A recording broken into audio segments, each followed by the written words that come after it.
Herzlich willkommen zurück hier bei Retro Cache. Sinnlose Let's Plays mit Captain Toads Treasure Tracker.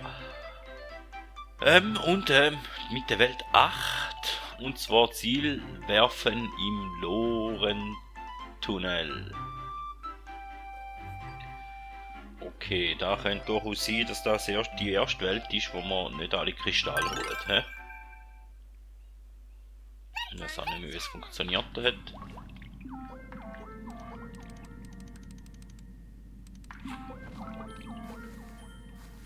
Also hier jetzt gerade mal ein Kristall.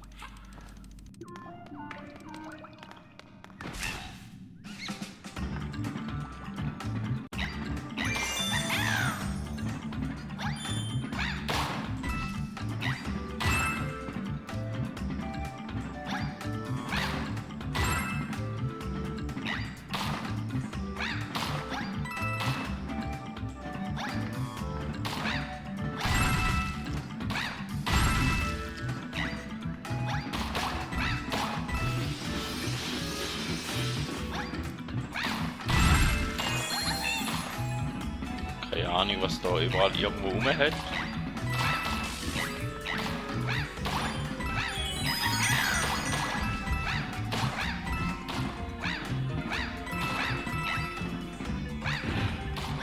So, auch hinten etwas noch. Nein, da war irgendwie Schatz. Mit jetzt gar nicht Kristall. Ui. So, hinten auch noch etwas. Nein. Also, Hinterschi schauen lohnt sich immer. Haben wir jetzt zumindest da gelernt. Und ja, Pixeltat holen da ist da könnte noch eine rechte Aufgabe sein.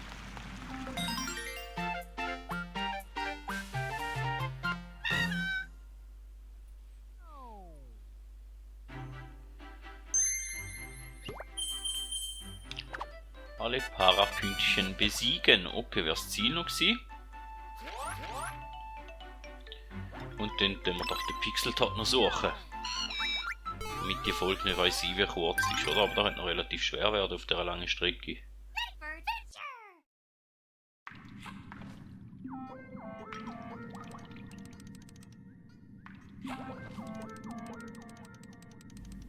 Ah nein, schau, ist gerade am Anfang.